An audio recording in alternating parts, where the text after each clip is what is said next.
Olá, internauta! Como estão os seus estudos? Na unidade de hoje, a professora Luciana Abreu prossegue o tema Classificação das Sociedades. Preste bastante atenção e, se preciso, reveja o conteúdo. Boa aula!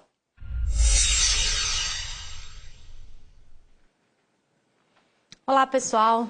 Nessa nossa unidade de estudo, nós vamos dar uma atenção especial à questão da responsabilidade dos sócios, a questão da constituição do capital social, da formação da sociedade.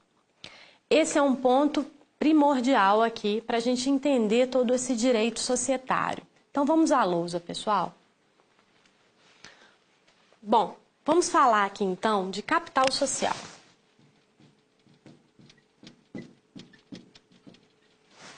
Nós já falamos um pouco sobre capital social quando nós analisamos o Instituto da Eireli, ou Eireli, né?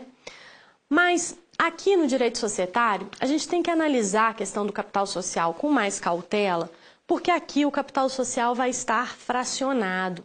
Ele representa a participação dos sócios, dos membros da sociedade. Então, vamos entender a constituição desse capital social e entender, novamente, o que é esse capital social. Pessoal, quando a gente pensa em constituir uma sociedade, a gente tem que pensar em quanto aquela sociedade vai precisar para começar a sua atividade empresarial sozinha.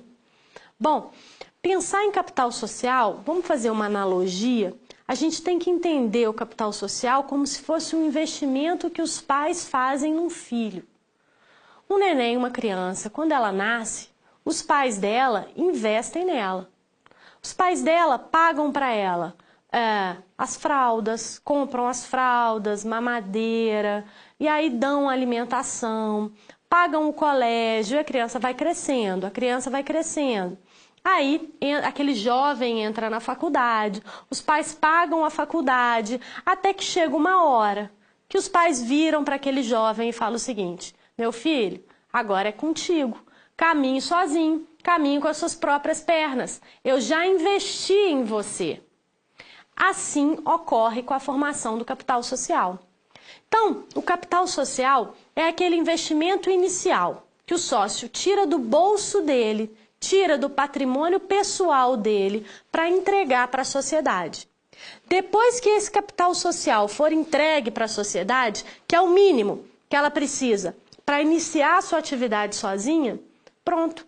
A sociedade caminha com aquele investimento mínimo e a tendência é que ela adquira um patrimônio muito maior do que aquele investimento inicial. É por isso que a gente fala que o capital social é um investimento inicial que é diferente do patrimônio social, que tende a ser muito maior que o capital social, que é só um investimento para começar. Agora, atenção, tá? Muita gente acha o seguinte, que o capital social é aquele dinheiro que fica guardado na gaveta do empresário. Tá lá, ó, foi um investimento inicial, tá aqui, tá guardadinho. Pessoal, capital social não é isso não. O capital social vai ser aplicado na sociedade para ela começar. Capital social não fica guardado. Uma criança guarda a sua primeira fralda, a sua primeira chupeta, que foi um investimento dos pais? Claro que não. A mesma coisa com a sociedade. Sociedade não guarda o capital social. Foi só o investimento inicial. E aí, pessoal, para falar da constituição da sociedade, da distribuição da participação societária entre os sócios, a gente fala especificamente da formação do capital social. Vamos pegar um exemplo aqui então na lousa. Veja bem, imagina que a gente tenha uma sociedade X, certo? Essa sociedade X, ela é composta por 3 sócios: João, Maria e José. Ótimo. Essa sociedade X, vamos pegar o exemplo de sempre, é uma malharia. E aí, para constituir essa sociedade, eles vão pensar o seguinte: quanto é que a gente precisa investir para que a malharia, sociedade X, tenha o seu mínimo para começar a exercer a atividade sozinha? E aí eles definem o valor do capital social. Imagina que o capital social dessa malharia é de 100 mil reais. Bom, só que cada um vai contribuir com esses 100 mil reais com uma parte. Por isso que o capital social da sociedade, ele tem sempre que estar dividido em partes, porque ele vai representar a participação de cada sócio. Então, esse capital social, se for, por exemplo, uma sociedade limitada, esse capital social ele vai vir dividido em partes que a gente chama de cotas. Se for, por exemplo, uma sociedade anônima, esse capital social vai vir dividido em partes que a gente chama de ações. Mas vamos pegar o exemplo das cotas. Imagina que esse capital social de 100 mil reais está dividido em 100 mil cotas. Cada cota, então, terá o valor de R$1. Tranquilo?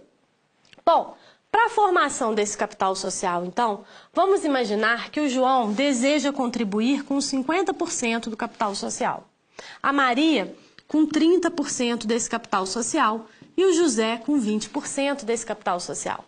Pessoal, a formação do capital social comporta aí 3 momentos. O primeiro momento de formação do capital social é o que a gente chama de subscrição. Quando um sócio subscreve cotas sociais, significa que ele está prometendo, ele está fazendo uma promessa. E é uma promessa jurídica. É uma promessa que tem força jurídica porque, se não for cumprida, esse sócio poderá, inclusive, ser executado ou expulso da sociedade. Então, primeiro momento, subscrição é uma promessa. Vamos à lousa. Quando o João subscreve 50% desse capital social aqui, o João está prometendo entregar para a sociedade 50 mil reais. Quando a Maria subscreve 30% desse capital social aqui, ela está prometendo pagar para a sociedade 30 mil reais. E o José, mesma coisa. O segundo momento de formação desse capital social é o que a gente chama de realização. Realização é o efetivo pagamento. Então, primeiro ele subscreve, ele promete, depois ele realiza, efetivamente paga.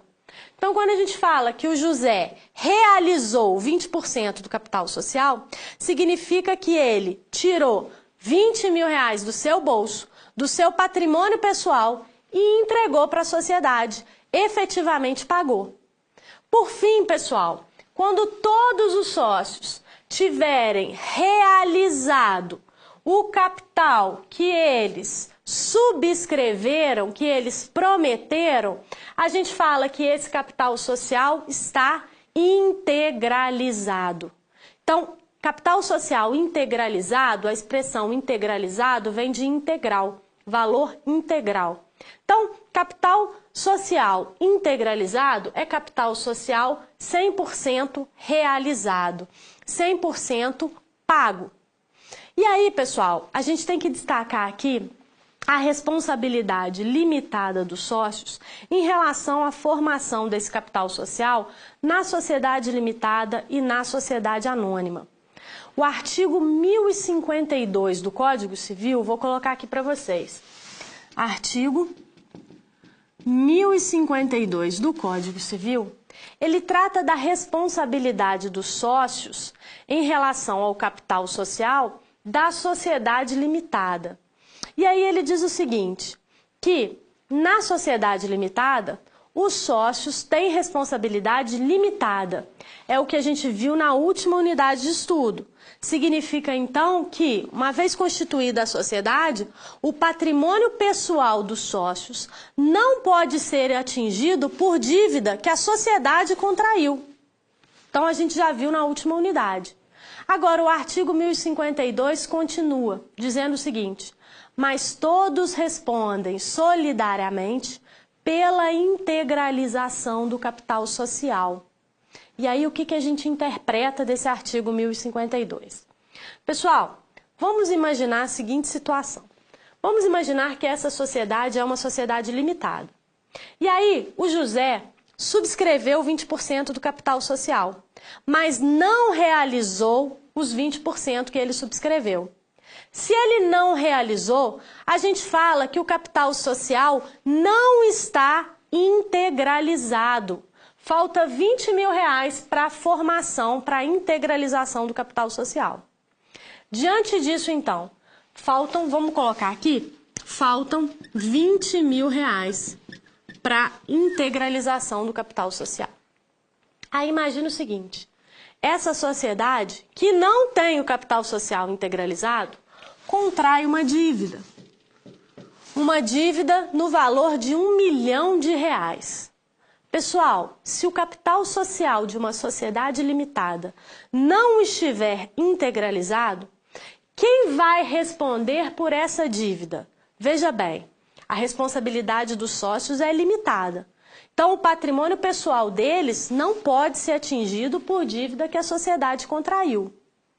Porém, até o que faltar a integralização do capital social, os sócios respondem solidariamente. Então, pessoal, o que falta a integralização é R$20 mil. Até esse limite de R$20 mil, o patrimônio pessoal de todos os sócios pode ser atingido para responder por essa dívida que não é deles, que é da sociedade. Então, repetindo, o artigo 1052 fala o seguinte: na sociedade limitada, a responsabilidade dos sócios é limitada, mas todos respondem solidariamente até a integralização. Significa, então, que o que faltar à integralização não é só o patrimônio daquele que deixou de realizar que vai ser atingido. Não, o patrimônio de todos os sócios, solidariamente, poderá ser atingido para responder pelo valor que faltar à integralização. Mas é só até esse limite, tá, pessoal? Ultrapassados os R$20 mil aí, o patrimônio pessoal dos sócios não poderá mais ser atingido. Então, atenção! Quando a gente fala que a responsabilidade dos sócios na sociedade limitada é limitada, essa afirmativa está correta, desde que a gente acrescente, desde que o capital social esteja integralizado. Cuidado, pessoal, porque na sociedade anônima, a gente também pode afirmar que, na sociedade anônima, a responsabilidade dos sócios é limitada. E aí não tem esse detalhe sobre a responsabilidade solidária em relação ao que faltar a integralização do capital social, não. Vamos à lousa. Veja bem, se essa sociedade aqui for uma sociedade anônima, e nessa sociedade anônima, imagina que o José subscreveu 20% do capital social e não realizou. Mesma coisa, falta para a integralização desse capital R$20 mil. Nesse caso, pessoal, se for uma sociedade anônima que contraiu uma dívida, o patrimônio que vai poder ser atingido para responder por essa dívida é o patrimônio da sociedade. E o José, que deixou de realizar os R$20 mil, responde por estes R$20 mil. Na sociedade anônima, não há que se falar em solidariedade entre os sócios pelo que faltar a integralização. Então, só aquele que deixou de realizar as ações subscritas, ou seja, que deixou de pagar pelas ações que prometeu, é que vai ser responsável por esse valor. Ok? Os demais sócios não têm nada a ver com isso. Diante disso, pessoal, vamos fazer uma questão de concurso? Vamos lá. Quarto exame da OAB. Em relação à modificação do capital social das sociedades limitadas, assinale a alternativa correta. Pessoal, aqui então nós vamos analisar algumas questões sobre capital social. Preste atenção na solução dessa questão, porque eu vou trazer algumas novidades para vocês. Então vamos lá. Letra A. Há direito de preferência dos sócios no caso de aumento do capital social, exercendo primeiro esse direito o sócio majoritário, que poderá adquirir todas as cotas ou quantas lhe interessarem. Após exercido esse direito, Caso restem cotas a serem adquiridas, terá preferência sobre os demais quem tiver o maior número de cotas, e assim sucessivamente. Então, aqui está falando o seguinte: o capital social pode ser aumentado. Primeira questão. Pessoal, o capital social, ele não sofre alteração. É um valor imutável, tá? Ele não sofre nem correção monetária.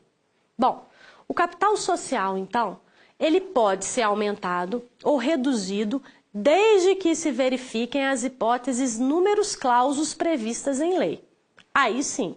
Então, é verdade que o capital social pode ser aumentado? Sim, desde que verificadas alguma das situações previstas em lei. Bom, mas se houver aumento de capital social, significa que vão ser emitidas novas cotas que vão representar esse novo capital, esse novo valor de capital social que vai ser acrescido. Nesse caso, só o sócio majoritário tem preferência para adquirir essas novas cotas? Não, essa afirmativa está errada. Então, quando há aumento de capital social, há preferência para os sócios adquirirem as novas cotas, não só para o majoritário, para todos os sócios. Então, por isso, a letra A está errada. Letra B. Para que haja aumento do capital social, não há necessidade dos sócios terem integralizado totalmente suas cotas. O que está errado aqui, pessoal, é exatamente o não, tá? Então, só pode haver aumento se o capital social estiver integralizado. Bom, letra C.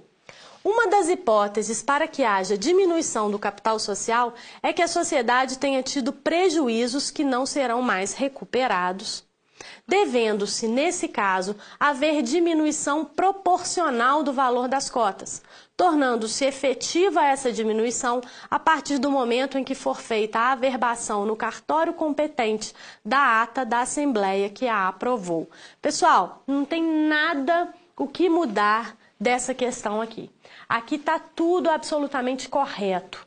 A diminuição do capital social se opera nesse sentido. D. A diminuição do valor do capital social é direito da sociedade, não podendo haver objeção por parte dos credores. Não, o Código Civil prevê a possibilidade de objeção pelos credores quanto à redução do capital social, porque significa que a sociedade está tendo prejuízos, né? Gabarito, então, letra C. Bom, pessoal, com isso, então, a gente termina essa análise sobre o capital social. A partir de agora, a gente começa a investigar a sociedade limitada. Até as próximas unidades.